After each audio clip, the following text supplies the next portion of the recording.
Est-ce que vous ou votre enfant avez du mal à supporter le bruit autour de vous? Est-ce que vous avez du mal à supporter les contacts physiques avec les autres? Ou encore, est-ce que vous avez du mal à supporter les odeurs un peu trop fortes dans votre environnement? Et peut-être que pour vous, c'est tout le contraire. Besoin d'être en contact, de toucher les autres, besoin de ressentir les odeurs, besoin d'avoir du bruit autour de vous. Aujourd'hui, dans cette vidéo, on va aborder les particularités sensorielles qu'on connaît plus sous le nom, quand il y a une problématique d'hyper ou d'hyposensibilité, de troubles du traitement sensoriel. Et c'est encore vraiment trop méconnu, je trouve, notamment dans les familles qui sont confrontées à l'autisme ou au TDAH, parce que c'est vraiment une clé qui va permettre de comprendre certains comportements. Je m'appelle Jenny Leclerc, je suis professeure de yoga et j'ai également développé une expertise en tant que parent dans le domaine de l'autisme et de l'hyperactivité qu'on appelle TDAH. Et ma mission, c'est de mettre le yoga au service de la santé, de l'autisme et du TDAH pour permettre à chacun d'accéder à une vie plus sereine, une vie plus épanouie et une vie qui a du sens. Moi, je crois en un monde où tout le monde trouve sa place et s'y sente bien, qu'on soit neurotypique ou non. On y a tous droit. Donc le sujet de la vidéo aujourd'hui, eh bien, on va vraiment parler de l'hypersensibilité et de l'hyposensibilité. Et je ne vais pas parler ici des émotions, on va vraiment y aller avec les sens, nos 8 sens de perception que je vais développer un tout petit peu plus tard dans la vidéo. Alors, ce qui est important à comprendre d'abord, en premier, c'est comprendre ce qu'est l'intégration sensorielle. Donc, nous avons 8 sens, donc il y en a 5 qu'on connaît très bien, la vue, l'odorat, le goût, le toucher, l'ouïe.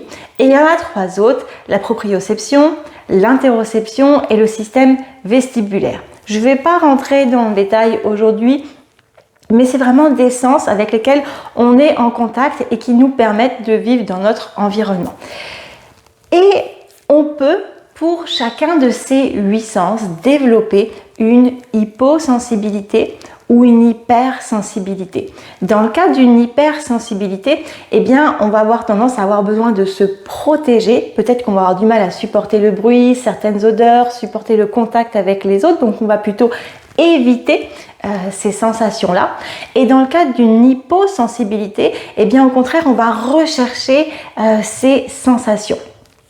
Et comment est-ce que ça se définit l'intégration sensorielle? Chez monsieur et madame tout le monde, quand il n'y a pas de problème d'hypo ou d'hypersensibilité, ce qui se passe, c'est que nos sens de perception, que je viens de nommer, reçoivent une information sous forme de sensation. Une odeur qui arrive, une image avec la vue, le goût d'un aliment au niveau du goût justement, etc. Donc les sens perçoivent une sensation et ils vont transmettre l'information au cerveau et le cerveau ensuite va envoyer un message qui va donner une réaction. Donc ça, c'est quand ça fonctionne bien. Quand ça fonctionne moins bien, ça fait ça aussi, sauf que la réaction va pas être tout à fait adaptée. Je vais expliquer pour que ce soit vraiment plus clair. Imaginons, on cuisine et là, on touche un plat trop chaud. Donc, avec le toucher, on sent la sensation au niveau des organes des sens, c'est la chaleur. L'information est donnée au cerveau. Le cerveau, il envoie le message que la réaction, c'est on retire la main parce que sinon on va se brûler. C'est trop chaud. Quand on a une hyposensibilité, on pourrait imaginer qu'on ressent moins bien la chaleur. Ça ne veut pas dire qu'on ne se brûle pas, mais l'information est comme filtrée. Elle n'arrive pas... il y a une hyposensibilité, donc on sent moins. Et donc la réaction du corps ne va pas être forcément de tout de suite retirer la main. C'est vraiment une image, mais c'est pour comprendre. Et comment est-ce que ça se traduit dans le quotidien ? Notamment, alors, ce que j'ai pas dit, c'est que les particularités sensorielles, on a tous notre carte d'identité sensorielle. On peut tous être plus ou moins sensibles au bruit, aux images, à la lumière, au contact physique, plus ou moins sensibles ou hyposensibles ou hypersensibles. Dans le cadre de l'autisme ou du TDAH, c'est sûr que ce sont les personnes qui ont un autisme ou un TDAH sont souvent plus sujets à ces troubles de traitement sensoriel. Comment ça se traduit? Alors je vais y aller avec des expériences vécues en tant que parent. Je me rappelle d'une fois, on avait été chez le coiffeur pour ma fille. Et là, imaginez, on va remettre dans l'ambiance du salon de coiffure, de l'attente, de la chaleur avec les sèche-cheveux, du bruit, des odeurs, donc beaucoup de stimulation sensorielle. Et quand on est hypersensible, donc je vais prendre par exemple le cas des odeurs, odeurs de produits chimiques pour les colorations, la réaction, c'est donc d'abord, on sent l'odeur, l'information est envoyée au cerveau qui ensuite engendre une réaction. Nous, dans le cadre de ma fille, on avait été chez coiffeur, c'est tout de suite la réaction. Dans le cadre d'un autisme, les personnes avec autisme, on dit souvent qu'elles n'ont pas de filtre. Elles vont dire les choses telles qu'elles le pensent sans forcément mettre des formes. Et du coup, la réaction, ça avait été vraiment de dire « Oh, ça pue trop ici » et vraiment le besoin de ressortir avec cette difficulté de revenir dans le salon de coiffure. Là où monsieur, madame, tout le monde, on va rentrer dans le salon de coiffure, oui, on va sentir qu'il y a des odeurs, il y a du bruit, mais il va y avoir un système de régulation et d'habituation. Peut-être même qu'à un moment, on va même plus sentir l'odeur. Eh bien ça, cette habituation, elle va pas se faire et la réaction va souvent être inadaptée, c'est-à-dire qu'en cas d'hypersensibilité, il faut vraiment éviter, il y a besoin de ressortir. Donc nous, c'est comme ça que de fil en aiguille, on va plus du tout chez le coiffeur, c'est le coiffeur qui vient chez nous. Ça, c'était un exemple d'hypersensibilité au niveau des odeurs, mais ça, on peut aussi le retrouver avec une hypersensibilité au niveau du toucher. Autre exemple qu'on peut voir chez les personnes avec autisme ou TDAH ou les personnes qui ont des troubles du traitement sensoriel, la difficulté de porter certains vêtements à cause de la matière en fait, soit à cause de la texture, soit à cause de peut-être des boutons qui vont gêner, une fermeture qui va gêner, impossible de mettre un vêtement qui monte au niveau du cou par exemple, ça dépend vraiment de chacun. Encore un exemple personnel, je me souviens il y a très longtemps, ma fille, ça avait été impossible de lui mettre une veste, tout ça parce que normalement une veste ça se ferme sur le devant. Cette fois-ci, cette veste, c'était une veste qui se fermait sur le côté et c'était impossible. Sur le plan sensoriel, au niveau du toucher, il y avait quelque chose qui ne fonctionnait pas, ça n'allait pas. Et c'était pas possible de dire, attends, mets ta veste, tu vas t'habituer et puis la sensation va partir. Non, la réaction derrière était inadaptée, inappropriée et c'était refus total de mettre ce vêtement à cause de la gêne sensorielle. Ça, c'était deux exemples d'hypersensibilité et on peut y aller aussi avec des exemples d'hyposensibilité. Alors là, on va y aller sur la proprioception. La proprioception, c'est le fait de ressentir son corps dans l'espace.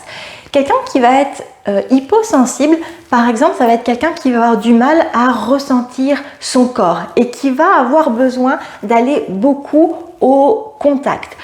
On connaît, chez les personnes avec autisme, on a vraiment beaucoup cette image de personnes qui veulent au contraire être dans leur bulle, s'éloigner des autres et ne pas entrer en contact. C'est vraiment une fausse idée.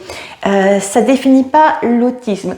Une personne avec autisme peut tout à fait avoir une hyposensibilité au niveau du sens proprioceptif et la seule façon de ressentir son corps, c'est d'entrer en contact avec tout ce à quoi on peut entrer en contact. Donc souvent, on va voir des enfants qui, dès qu'ils vont en avoir l'occasion, vont venir faire des gros câlins, serrer fort les gens. Alors, socialement, c'est pas toujours approprié parce que quand on arrive dans notre famille, qu'on fait un gros câlin au papa, à la maman ou aux grands-parents, ça va très bien. Quand on arrive dans un magasin avec un vendeur et puis qu'il y a la sensation le besoin de ressentir le corps et que l'enfant se met à s'accrocher au vendeur pour lui faire un gros câlin, c'est assez inapproprié quand même comme comportement. Et en fait, dans le cas d'une hyposensibilité, la personne va avoir vraiment besoin de nourrir ce sens. Tout ce qui va lui apporter une sensation va lui faire du bien et va rechercher cette sensation-là pour nourrir le cerveau. Donc voici des exemples en fait d'hypersensibilité et d'hyposensibilité. Et c'est quoi les conséquences de ça ? Eh bien, les conséquences, ça va être de la fatigue, ça va être du manque de concentration, ça va être du stress et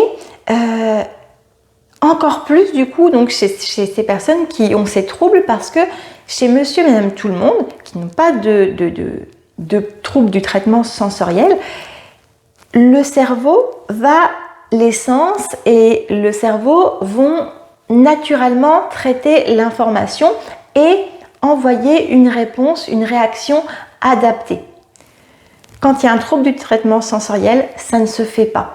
Ce qui fait que, imaginons, un enfant à l'école ou dans la famille, on lui parle, on lui demande quelque chose, mais lui, il est en hypersensibilité au bruit ou il est en hypersensibilité sur une odeur. Là, sa priorité, ça va être de gérer son hypersensibilité et il aura beau être là face à nous et on lui parle, il ne peut pas être disponible pour l'interaction parce qu'il est dans son besoin de réguler le sens. Pareil pour une hyposensibilité. Si on ne sent pas son corps, si on sent qu'on a besoin d'être au contact et qu'il y a un mal-être et un stress qui se dégage par rapport à ça, on aura beau demander à un enfant de se concentrer pour faire ses leçons, pour écouter le professeur ou d'écouter une consigne, lui va être dans son besoin de je ne ressens pas mon corps là, j'ai besoin d'être au contact. Donc il ne va pas pouvoir se concentrer et être disponible pour ce qu'on lui demande de faire. Donc voici pourquoi c'est vraiment important et ça mérite d'être connu, l'intégration sensorielle, les troubles de l'intégration sensorielle. Ici dans cette vidéo, c'est vraiment juste un petit aperçu parce que je ne vais pas pouvoir faire une vidéo pour tout expliquer. Je ne suis vraiment pas non plus la personne la plus adaptée sûrement pour le faire. Je vous partage juste des expériences personnelles.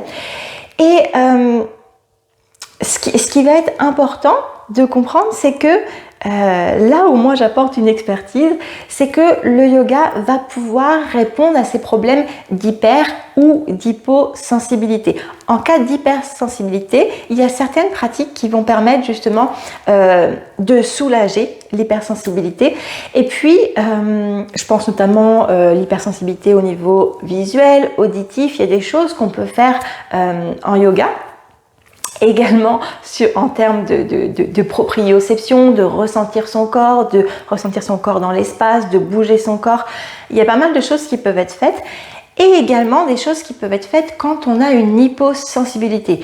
Quand on a une hyposensibilité et qu'on ne ressent pas son corps, par exemple, tout ce qui est étirement, tout ce qui est posture en contact avec le sol, il y a plein de choses qui peuvent être faites pour nourrir ce sens et apaiser les sens. C'est vraiment ça, apaiser les sens, apaiser le mental. Il y a une image que j'ai créée, je vais essayer de la mettre à la fin de cette vidéo, ça nécessite que j'arrive à le faire au montage, j'espère que vous l'aurez, mais il y a une image que j'ai créée pour vraiment expliquer l'intégration sensorielle et pour pouvoir l'expliquer à ma fille, pour qu'elle comprenne en fait d'où vient parfois son besoin, ses besoins qui sont différents de ceux des autres. C'est vraiment l'image d'un cerveau. Il faut imaginer le cerveau, il a faim. Et il a faim avec les 8 sens, les 5 qu'on connaît, plus le système vestibulaire, la proprioception et l'interoception. Et comment est-ce qu'on peut aller nourrir le cerveau pour que ça décharge le mental, pour qu'il y ait un apaisement du mental. L'apaisement du mental, c'est vraiment ça qu'on cherche en yoga. Et pour pouvoir en fait rendre, éliminer le stress et rendre les personnes qui souffrent d'intégration sensorielle, du trouble de traitement sensoriel, plus disponibles dans leur vie de tous les jours. Donc je vais essayer vraiment de mettre cette petite image à la fin de la vidéo pour illustrer. Et puis ben voilà ce que j'avais envie de vous partager aujourd'hui sur l'hyposensibilité, l'hypersensibilité. Vous voyez ici, j'ai vraiment pas parlé d'émotions, même si on pourrait tout à fait en faire une sur les émotions. Donc qu'est-ce qu'on a vu aujourd'hui dans cette vidéo? On a vu qu'est-ce qu'était l'intégration sensorielle. J'ai renommé les 8 sens et puis j'ai parlé des 3 étapes de fonctionnement de l'intégration sensorielle. J'ai parlé de l'hypersensibilité et de l'hyposensibilité. J'ai également parlé des conséquences en fait de ces troubles du traitement sensoriel. Et puis que le yoga pouvait amener une réponse, éliminer la fatigue, éliminer le stress et résoudre aussi les problèmes de concentration quand on arrive à nourrir ces 8 sens de perception. Donc voilà, si cette vidéo vous a intéressé, si vous l'avez trouvée utile, vous pouvez cliquer j'aime. Vous pouvez aussi cliquer sur la cloche pour recevoir les notifications la prochaine fois que je proposerai une nouvelle vidéo. Et puis aussi, vous pouvez mettre en commentaire si oui ou non vous êtes vous-même ou votre enfant concerné par les troubles sensoriels, hyposensibilité, hypersensibilité. Et puis si vous avez des questions, n'hésitez pas. Si je connais des pratiques de yoga adaptées à votre problématique, ça me fera plaisir vraiment de tourner par la suite des petites vidéos courtes, des petits exercices qui peuvent être faits dans le quotidien pour venir nourrir ses sens, apaiser l'hypersensibilité et faire en sorte que chacun puisse se sentir mieux dans sa vie. Alors on se retrouve dans une prochaine vidéo. Namasté!